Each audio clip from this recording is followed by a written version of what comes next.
Atos, capítulo de número 3.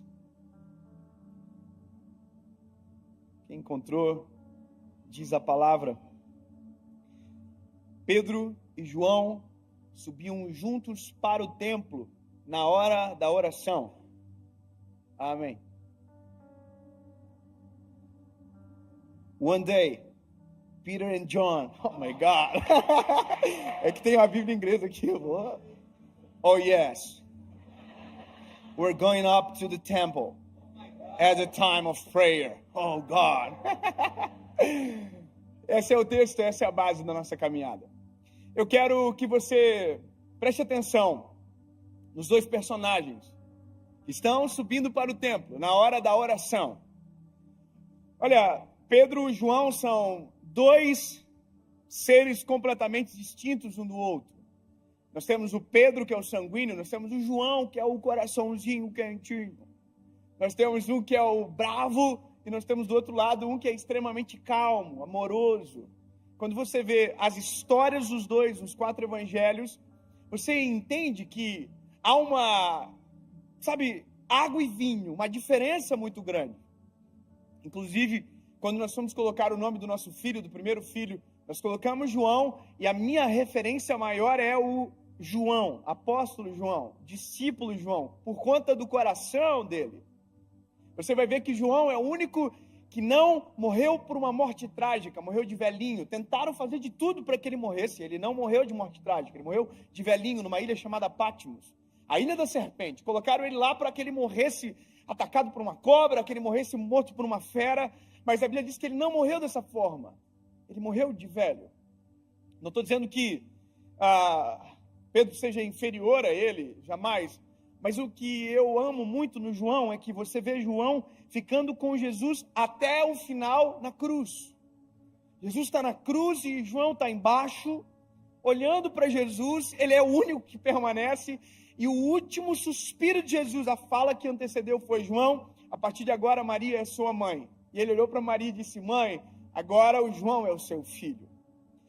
João ficou até o último com Jesus. E também foi o único que teve o privilégio de ver Jesus glorificado.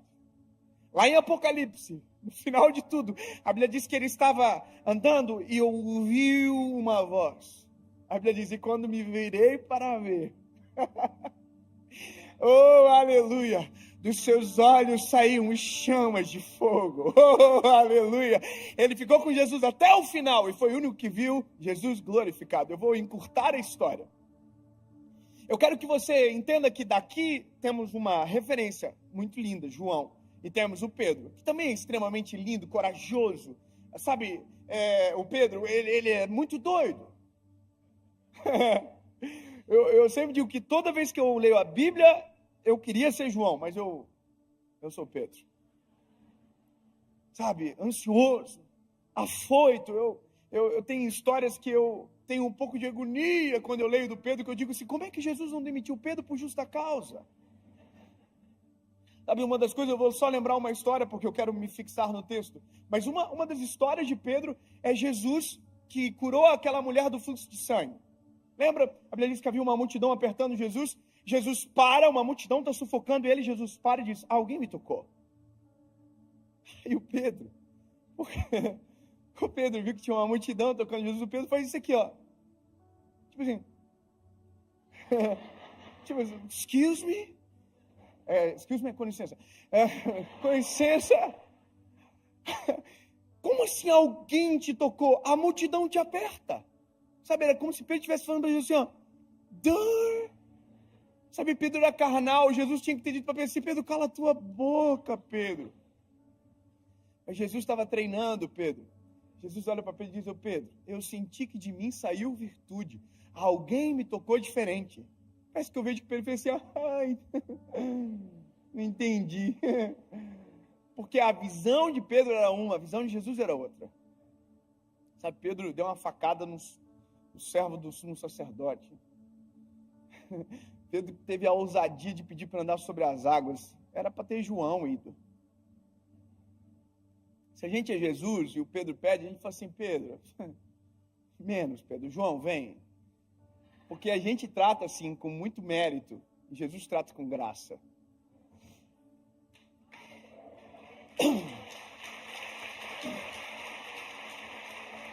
E sabe, o que eu acho lindo é porque agora, aqui, o paradoxo, a água e o vinho estão juntos.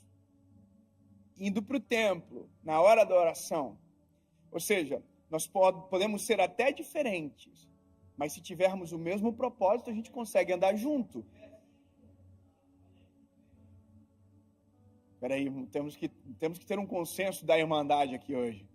Nós podemos até ser diferentes uns dos outros. Personalidade pode ser muito distinta, mas se o nosso propósito for o mesmo, a gente consegue agarrar um na mão do outro e andar junto para o mesmo lugar.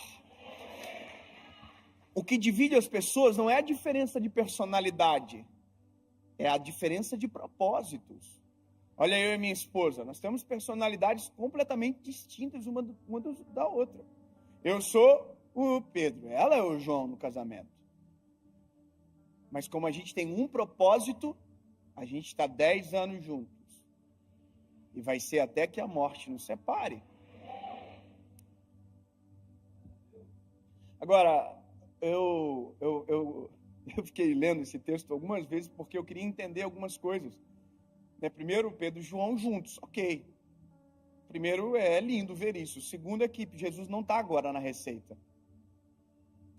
Jesus já tinha ascendido aos céus. E terceiro, eles estão indo orar. Mas como é que ora agora? Vocês tinham acabado de ser batizados no Espírito Santo. Então, são coisas que a gente precisa compreender e que vai fazer muita diferença para a nossa mensagem hoje. Pedro e João, vamos fazer um replay na vida deles lá atrás. Vamos voltar um pouquinho. Eu quero parar em Atos 1, mas eu vou voltar lá nos Evangelhos. Olha a vida deles como que era. Primeiro, não tinham a princípio nenhum futuro aparente. Todos eles eram comuns, totalmente comuns. Histórias normais daquela época. Pedro era um pescador que inclusive estava vivendo a pior fase da vida dele. Até o dia que Jesus chegou na história. Ou seja, havia uma normalidade na vida deles, até que Jesus chegou na história. E quando Jesus chegou na história deles, a vida deles mudou para sempre. Porque agora havia um homem que andava na frente deles, que abria o caminho para eles, que olhava por eles, dava comida para eles, fazia por eles. Era o nosso Senhor Jesus. E durante 3 anos e meio, essa foi a vida deles. Durante 3 anos e meio, a pessoa que eles, quando abriam os olhos, viam, simplesmente era Jesus Cristo de Nazaré. Eu não sei você, mas devia ser uma coisa muito doida. Você acordar de manhã assim, abrir os olhinhos, bom dia. E quem está na sua frente? Quem criou o dia?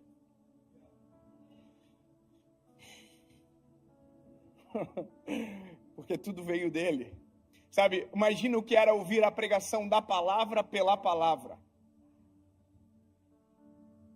Porque a Bíblia diz, no princípio era o verbo era Deus, o verbo estava com Deus, e o verbo desceu e se fez carne. Então Jesus era a palavra pregando a palavra. Então é muito doido, a cena que eles viveram, o impacto que eles receberam era grande demais. Andavam com Jesus, olha, acabou a comida. Sério? O que vamos fazer? Jesus multiplica pão, peixe, transforma água em vinho. Que confusão! Tempestade. O que vamos fazer? Jesus anda por cima de qualquer tempestade.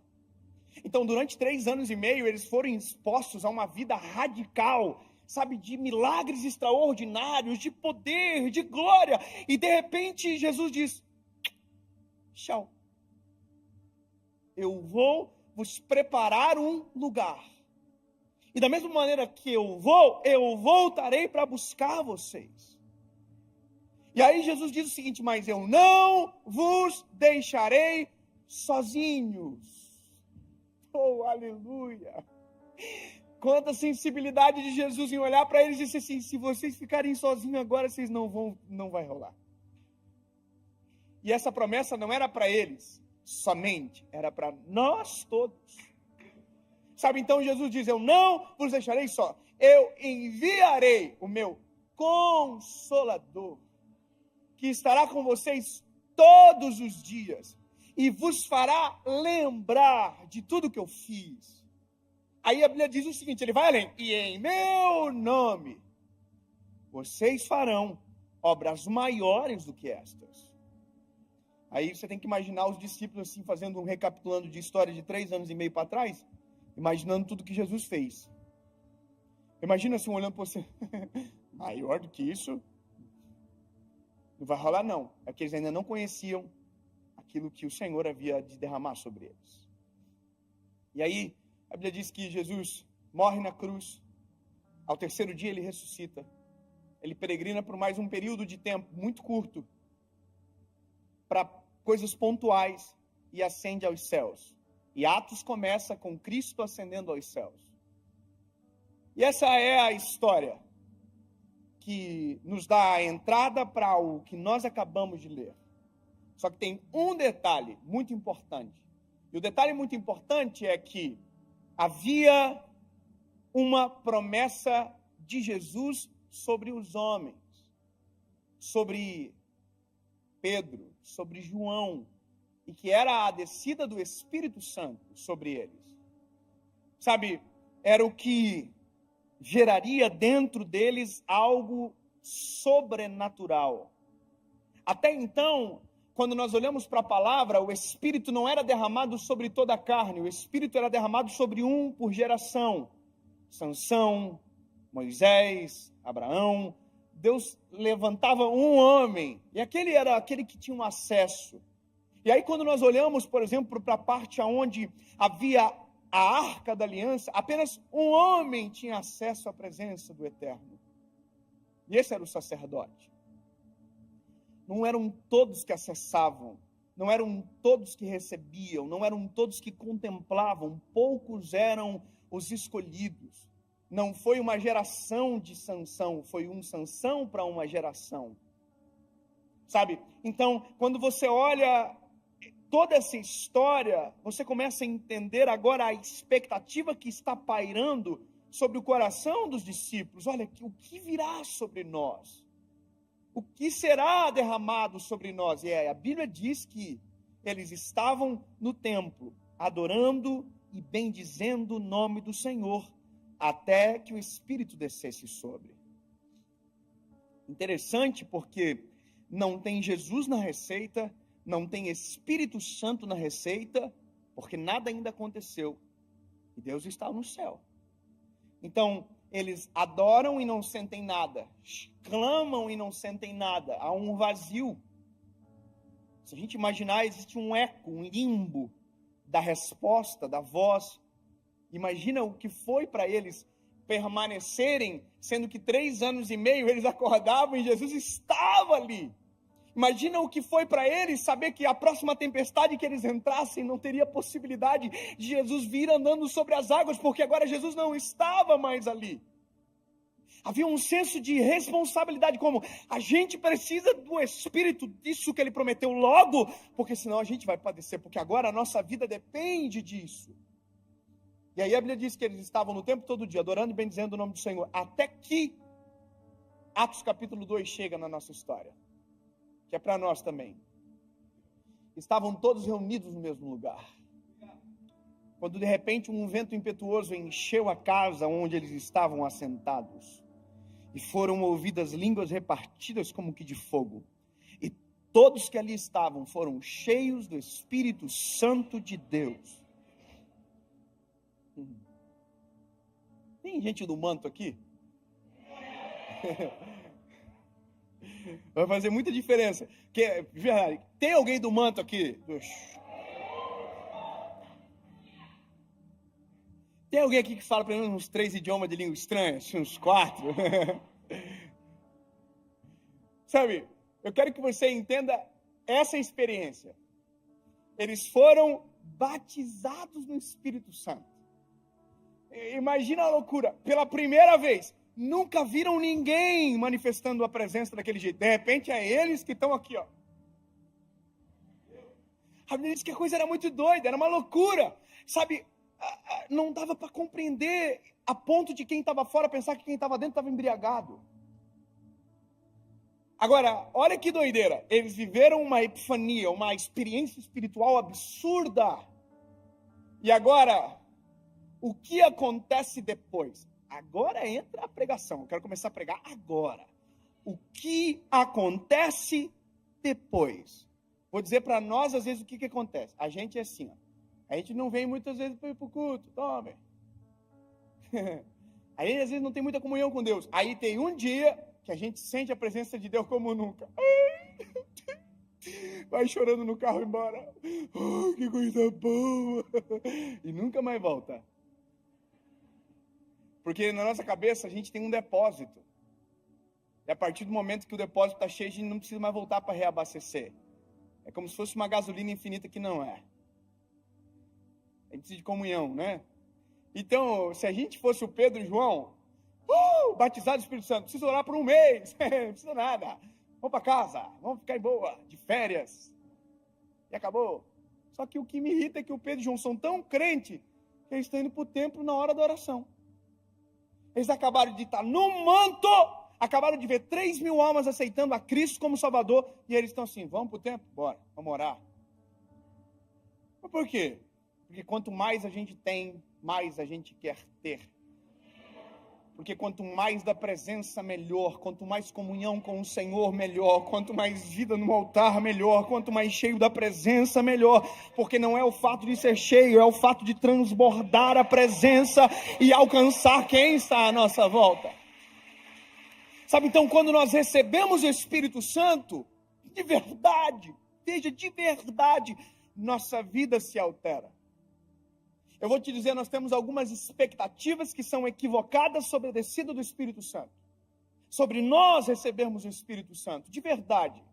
Eu sou de uma família cristã, de uma tradição cristã evangélica. Eu pertenço a uma igreja desde quando eu era criança até hoje. E confesso a vocês que tive perspectivas equivocadas sobre o evangelho a partir dessa experiência religiosa. Em alguns momentos, me foi ofuscado algumas coisas, e não foi maldade, inocência.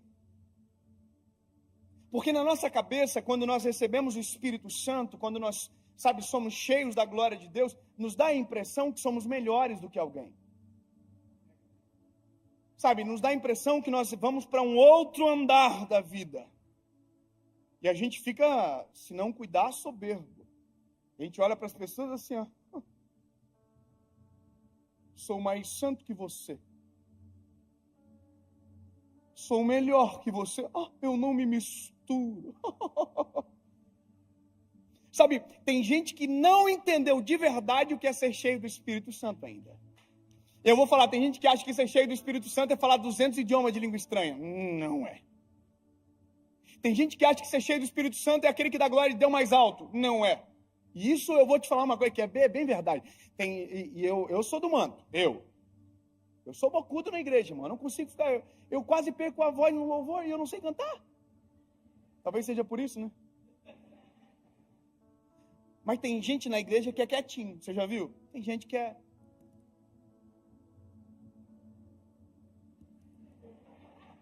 Mas tem um irmão que está aqui... Fala! E aí, às vezes, esse irmão olha para o que está quietinho e fala assim... Frio. O que a gente não sabe é que, às vezes, aqui dentro do quietinho tem um negócio pegando fogo, um coração cheio da presença do Espírito Santo, e a gente não sabe. Porque na nossa cabeça foi construído que crente é o que... Ai, as pessoas quebram. Mas não é. Ser cheio do Espírito Santo é ser cheio de Deus. Ser cheio de Deus é ser cheio dos atributos que Ele detém.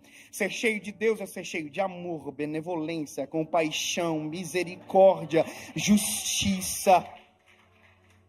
É isso. Ah, então não é? Não é que não é, é que é algo a mais. É algo a mais. O pastor André, o senhor estava falando aqui agora, não é pregar com palavras somente. Sabe, é porque quem tem só a teoria e pensa que detém o Espírito só tem palavras, não tem vida no negócio. Então eu acho maravilhoso, é isso aqui, ó, o Pedro e o João. Irmão, eles estão no manto. o João talvez esteja mais assim, ó. Mas o Pedro, irmão, o Pedro está aqui, ó. Quem é do manto entendeu a paráfrase aqui, ok? O Pedro e o João estão indo para o templo na hora da oração, irmão. Eles estão aqui, ó. Comunhão, queremos mais. E aí estão indo para o templo. Oh, aleluia. E nós, top. Só que quando eles estão chegando no templo, a Bíblia diz que tem um coxo sentado à porta do templo. E o coxo está na porta do templo há anos. Desde sempre. Com a mãozinha assim. Me dá uma esmola, por favor.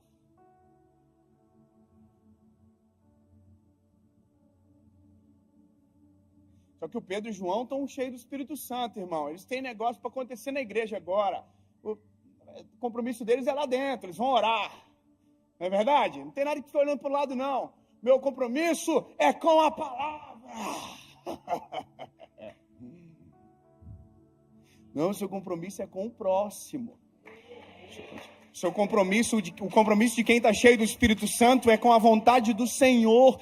E quem tem o Espírito Santo tem empatia, tem olhar clínico sobre os cenários. Eu vou te dizer uma coisa de verdade. Nós não somos empáticos de verdade, não. A gente diz que é, mas a gente não é. A gente fala que, oi, tudo bem? Mas ninguém ouve a resposta. Seja sincero. Quantas vezes por dia a gente fala, hey, how are you? Mas a gente não quer a resposta. Quantas vezes por dia a gente fala, oi, tudo bem? E ninguém para ouvir a resposta. Se eu te falar uma coisa, você vai ficar maluco. Mas você sabia que tem gente na igreja que está sentado do seu lado agora? E que se no início do culto, você tivesse olhado nos olhos dela e dissesse, está tudo bem? Provavelmente você ia estar com ela abraçada até agora, orando por alguma causa da vida dela. E a gente não faz porque a gente entra no modo do automático. Porque na nossa cabeça, algumas coisas se perdem ao longo da caminhada. Isso é triste, porém normal. A gente, na verdade, não se importa tanto como diz que se importa. Sabe, eu vou falar uma coisa, eu tive uma experiência um tempo atrás, e eu fiquei muito constrangido naquele dia. E eu vi que eu precisava refazer alguns pontos da minha vida. Por isso que eu digo, a mensagem sempre bate aqui primeiro. Eu estava no aeroporto de Congonhas, numa sala que tem lá, e aí eu cheguei para a menina do café, que atende o café, eu falei, oi, tudo bom, Melinda? Eu chamo assim todo mundo, oi, Melinda, toma, velho. Falei, tudo bem? Ela falou, tudo bem. Veio assim, meio envergonhada. Eu falei, vê um café. Quando ela saiu, a resposta dela ficou no meu consciente. Ela fez assim, tudo bem, sabe? Então, quando ela estava fazendo o café, o Espírito Santo falou comigo, pergunta para ela de novo. E espere a resposta. Não interrompa. Quando ela voltou com um cafezinho na mão, eu falei para ela, minha linda, olha para mim, tá tudo bem de verdade? Quando eu perguntei isso, tá tudo bem de verdade? Ela se desmanchou de chorar na hora. A lágrima começou a correr, ela disse, eu perdi meu esposo. Eu passei a noite inteira tentando encontrar uma pregação para que eu pudesse entender que propósito Deus tem em levar o meu marido. Sabe, eu estava olhando para ela assim com uma cara de idiota. Eu falei, pô, mas a gente é ruim. Meu Deus, quantas vezes por dia nós poderíamos ser uma ferramenta de Deus na vida de alguém se simplesmente fosse mais parecido com o Senhor e se realmente o Espírito Santo habita em nós, quanto mais clínico seria o nosso olhar sobre a vida. Irmão, eu me lembro que eu falei assim, sai daí de trás do balcão, menino, vamos conversar. Sabe, eu vou poupá-los da história, mas eu quero que você entenda que o Espírito Santo muda de verdade. Então o Espírito Santo não faz você ser melhor do que ninguém. O Espírito Santo não faz você se achar mais santo. Eu não me misturo, pelo contrário, a Bíblia diz que Jesus, porque era Deus, tinha o poder para entrar em qualquer lugar e transformar o ambiente. Qual é o propósito da luz se não for dissipar as trevas? Eu não me misturo. Bom, calma aí. Se você não está só forte o suficiente, não vá. Mas se você for cheio do Espírito Santo, você pode ser uma resposta. Então, a interpretação ela é subjetiva aqui. Mas olha, eu quero ir para o Pedro e para o João. Eu estou indo para o tempo. Eu queria alguém para ser o coxo, para me ajudar. Tem algum pastor jovem aí? Pode me ajudar? Ô, Vini, me ajuda.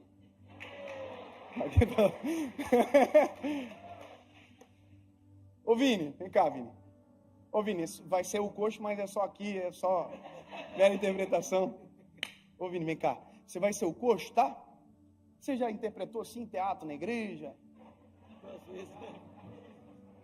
Você senta aqui. É meio ruim, né? Senta aqui, pai. Ó. Aqui, senta aqui. Você é o coxo. Agora só. Fique claro. Olha isso.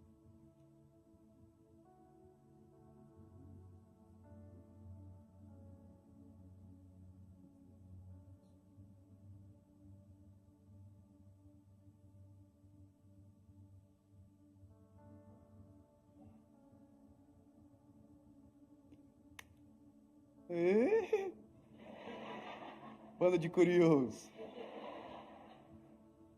Vem cá, Dedé. Vai ser o João. Eu vou ser o Pedro. O que é isso aqui? Tudo bem? Tá feliz, né? É que isso aqui vai gravar tanto na cabeça das pessoas que a gente nunca mais vai esquecer desse dia. Então, tu é o João porque tu é mais bonzinho. Já tem mais jeito de bonzinho. Eu, mais vida louca, então eu sou o Pedro. Nós estamos indo para o templo orar. Nós acabamos de receber uma carga do Espírito Santo. Nós estamos no manto. Tem um telefoninho. Então nós vamos agora, vamos.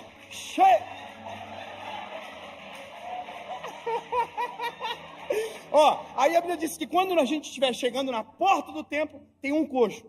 Que o coxo vai estar com a mãozinha assim, cabecinha baixinha assim, falando assim, dá uma esmola, por favor. Dá uma esmola. Tá bom? Quando a gente chegar perto, ele vai falar, ali foi só um ensaio, bora. Estamos chegando. Dá uma esmola, por favor.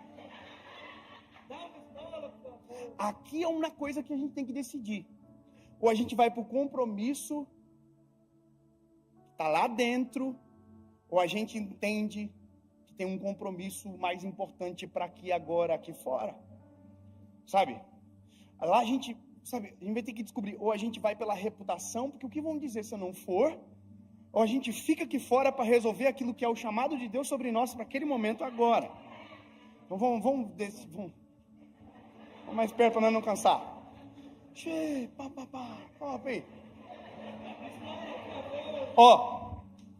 Pediu uma esmola e a gente parou. Aqui tem uma pregação já. Baixa a cabeça, você não está prestando atenção na pregação. Porque a Bíblia diz que o Pedro e o João pararam e ninguém para dar esmola. Para dar esmola, porque é isso que ele está pedindo. Ele diz, eu quero uma esmola. A Bíblia diz, eu quero uma esmola. Mas para dar esmola ninguém para. Para dar esmola a gente faz correndo. A gente dá o que sobra. A gente pega sem ver, se for moeda a gente dá, se for nota a gente olha. E nós estamos acostumados a dar esmolas.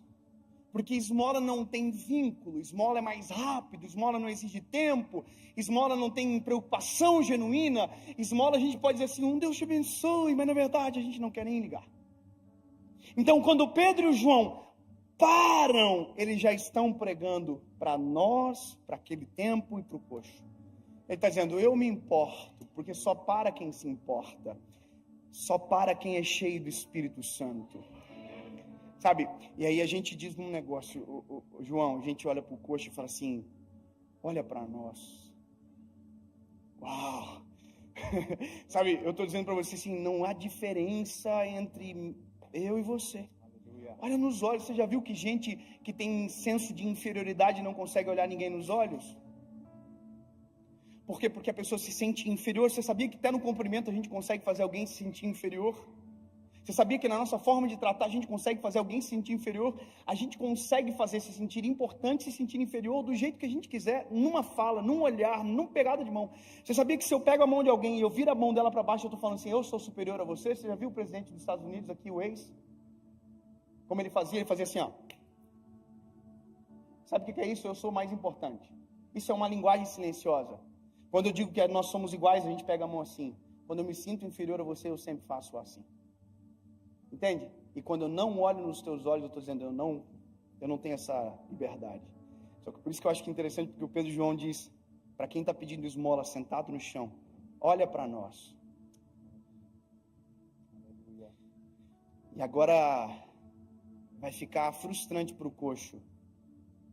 Ele vai dizer, nós não temos prata nem ouro, mas o que temos te damos. Aleluia.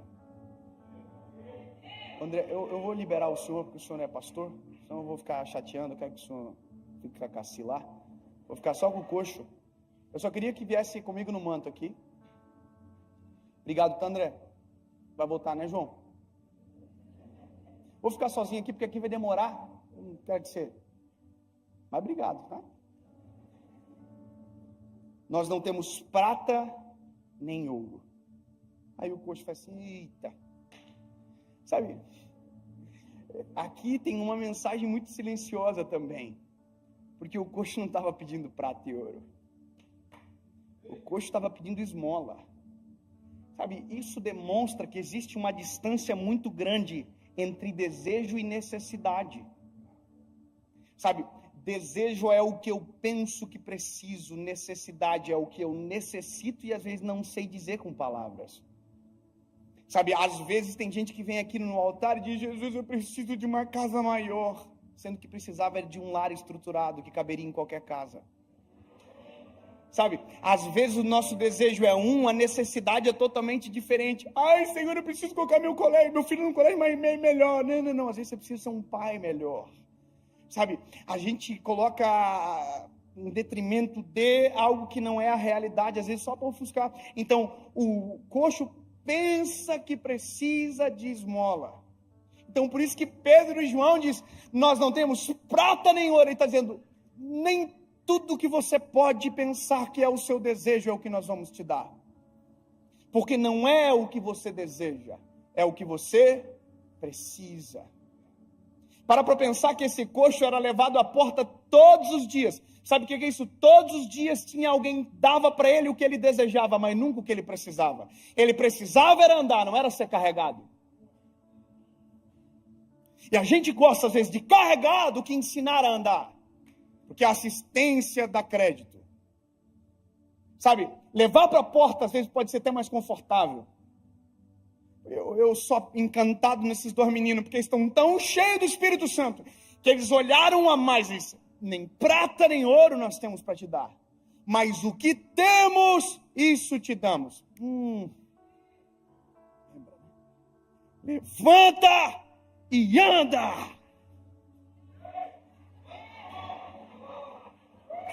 Não virou. Não vai, não? Vou fazer de novo. Pode acontecer, né? Às vezes o coxa... Pedro e João, estão indo para o templo. Aí eles chegam, eles param, eles dizem, olha para nós. Não, faltou pedir esmola ali. Vamos lá, rapidão. Paramos. Olha para nós. Nós não temos prata nem ouro, mas o que temos te damos. Levanta e anda.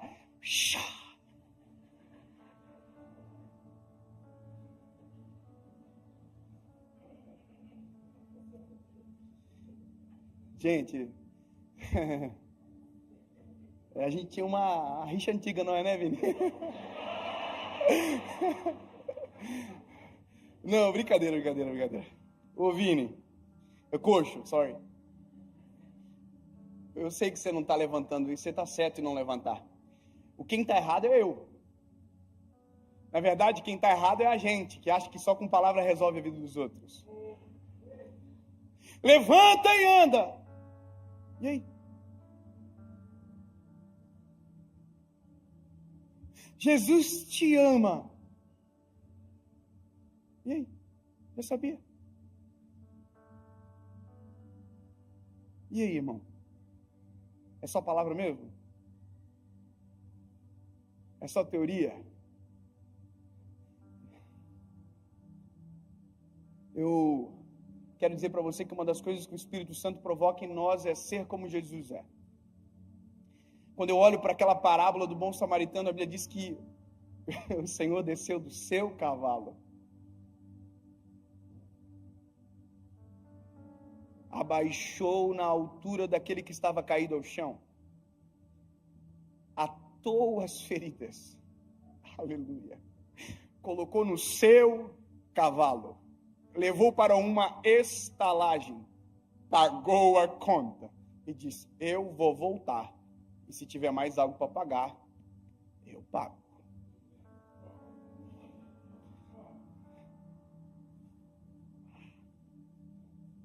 Pede esmola. Uma esmola, por favor.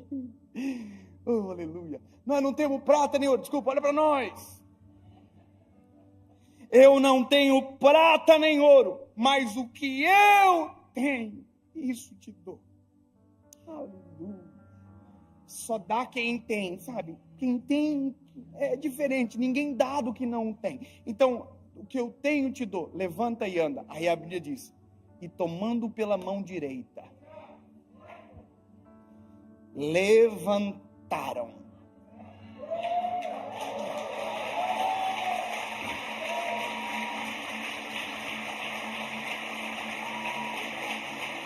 Obrigado, pai. E agora? Agora tem que esperar mesmo. A Bíblia diz que a gente está esperando os arteiros se firmarem, porque quem nunca andou não é obrigado a sair correndo no primeiro dia. Quem nunca andou não é obrigado a sair pulando e fazer aquilo que eu acho legal. Tem gente que chega agora, a gente quer que ele seja no mesmo nível espiritual, a gente cobra dele, mas não. Cada um tem o seu tempo e a sua velocidade. O importante é que tem a gente para suportar na caminhada. Ó. Você acha que dá para dar um passinho? Então vamos embora.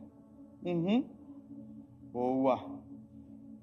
Sabe, isso consiste o Evangelho. O Evangelho não é palavras, é gestos e atitudes. Sabe, João capítulo 3, versículo 16 diz: porque Deus amou o mundo de tal maneira que entregou o seu Filho. Aí 1 João capítulo 3, versículo 18, ele diz: filhos, não amem só com palavras, mas com gestos e atitudes. Sabe, o amor de Jesus consiste em caminhar com quem precisa de força para permanecer de pé. Aí vai chegar um momento que eu vou olhar para você, e isso também consiste no Evangelho. E aí, consegue andar? Então agora, anda você. Mas se passar por uma porta e tiver um coxo, passa pelo coxo mesmo que eu fiz por você.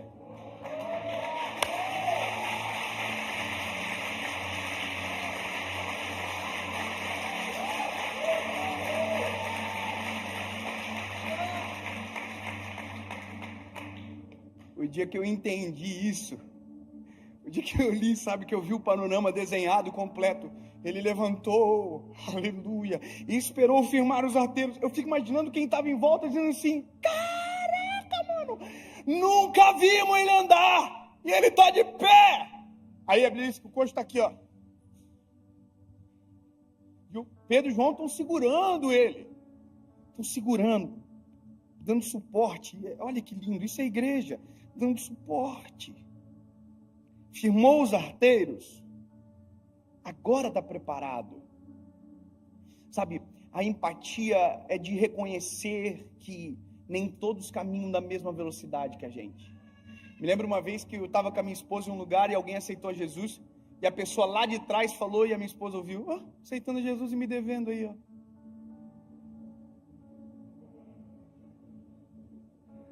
A gente aceita a misericórdia sobre nós, mas não queremos a misericórdia sobre ninguém. Sabe, o dia que eu entendi, e eu quero caminhar para concluir essa palavra, é o que acontece depois. O que acontece depois continua uma grande pregação. A Bíblia diz que o coxo não foi para casa. O coxo entrou no templo. O coxo entrou no templo saltando e pulando. É muito doido imaginar que alguém que nunca andou, entrou no templo saltando e pulando. Teve uma regeneração física, mas teve um milagre extraordinário. Havia uma mensagem sendo pregada. O Espírito Santo que estava em Pedro e João, agora também estava sobre a vida do coxo. Mas ficou tanto tempo caído e agora já tem o Espírito Santo? Não parece que isso a gente já ouviu alguma vez com uma frase diferente? Mas estava desviado até ontem e agora já está aí, o que está acontecendo? Mas não era esse que era um... A gente acredita na graça de Deus sobre nós, mas não acreditamos na graça de Deus sobre o outro? Queremos regeneração sobre nós, mas não acreditamos na regeneração de alguém, sabe? Concluo dizendo, o Espírito Santo transforma de dentro para fora, mas não adianta desejar a transformação do outro se aqui não tem sido completa. Então hoje é um culto de família, o nosso culto aqui como igreja. E eu amo palavras de confronto em ambientes seguros. Sabe, nós precisamos nos colocar em análise. Em que grau nos importamos? Se de verdade somos quem dizemos que somos. Sabe, se de verdade estamos socorrendo. Se de verdade somos cheios do Espírito Santo. Porque talvez hoje a sua oração seja: Jesus, eu quero ser cheio do Teu Espírito Santo. Porque eu ainda não senti isso que o David está falando aí. Esse amor, essa paixão, eu ainda não senti. Eu vou falar uma coisa para vocês aqui. Quarta-feira, eu estava aqui e eu vi aquela multidão aceitando a Jesus. Eu não sei com quem eu estava falando ontem, mas eu não consigo explicar a minha sensação, porque não é minha. É o Espírito Santo que habita em nós, que faz a gente sentir coisas que são impensáveis, um amor que constrange, mas não é meu, porque eu não tenho essa habilidade de amar sozinho. Se não for o Espírito Santo, irmão, eu sou ruim de dar raiva, se não fosse o Espírito Santo. Entende? O Espírito Santo dentro. Então hoje é um dia de análise, é um dia de colocar em xeque o nosso coração, em xeque o nosso evangelho que a gente carrega, em xeque nós como igreja, em xeque nós como seres humanos. Nós precisamos desse amor do Espírito Santo, para que não sejamos aqueles que apontam o dedo, atacam a pedra, ao invés daquele que ajuda.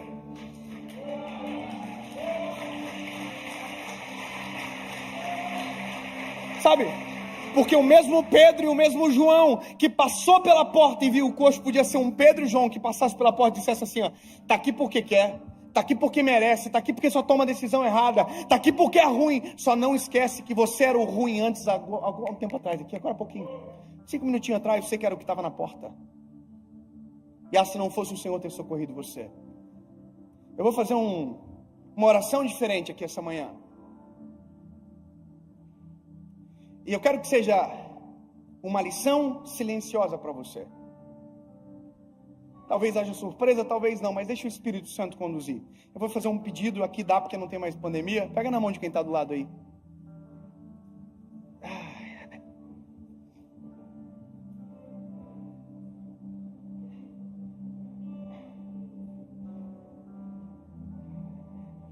Sabe, eu vou fazer 2 perguntas, um apelo, obviamente. E eu quero que você ouça, tome a sua decisão e tome uma atitude. Sabe, se você está aqui hoje, essa manhã, e talvez você, nessa manhã, não é o Pedro e o João ainda. Você não está em posição de quem quer ajudar ou pode ajudar ainda. Talvez você seja o que precisa de ajuda. Porque por mais que a gente não pregou sobre, mas resbala alguma coisa sempre. Talvez você ouviu na mensagem dizendo desejo e necessidade, você pensava que precisava de algo, sendo que na verdade precisa de outra coisa.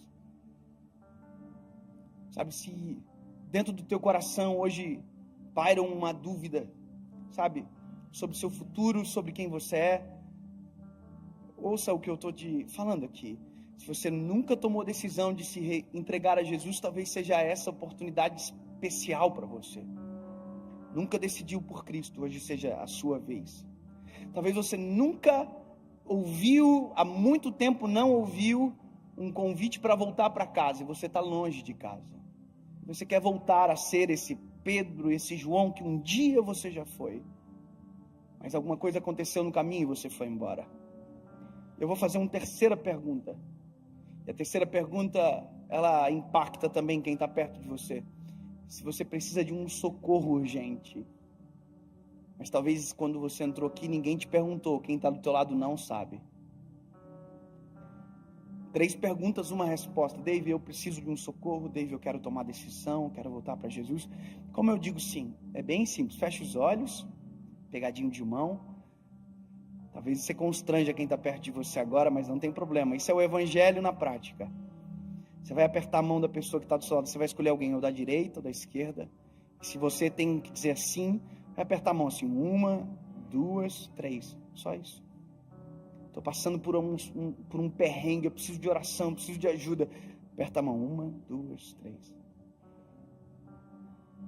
Preciso voltar para Jesus hoje. 1, 2, 3. Preciso tomar a decisão por Cristo. Nunca fiz. Hoje é o meu dia. Cansei de viver igual. 1, 2, 3. Pode fazer isso agora. Se alguém apertou a sua mão, abrace ela assim. Coloque a mão sobre os ombros dela, por favor. Isso. Isso. Oh, aleluia, Jesus. Nos ensina a ser como Tu és, Pai.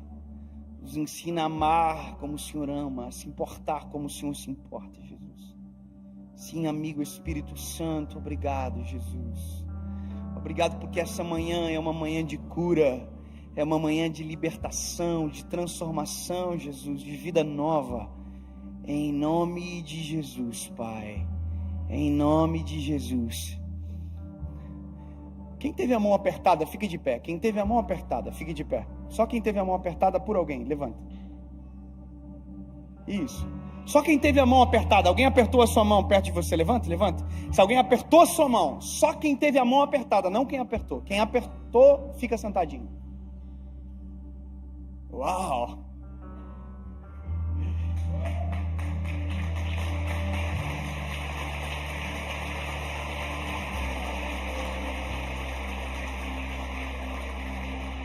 Agora, lembra da pregação? Você estava comigo aqui?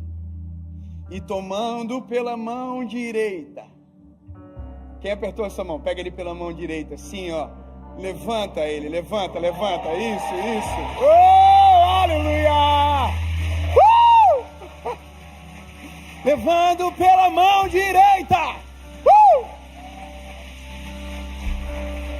Oh, aleluia! E os arteiros se firmam, e a força vem sobre as pernas. O coração se aquece. Aí, traz para frente quem apertou essa mão agora. Pega pela mãozinha dela, diga, vamos lá para frente. Vamos receber oração junto. Vamos para frente como igreja. Isso.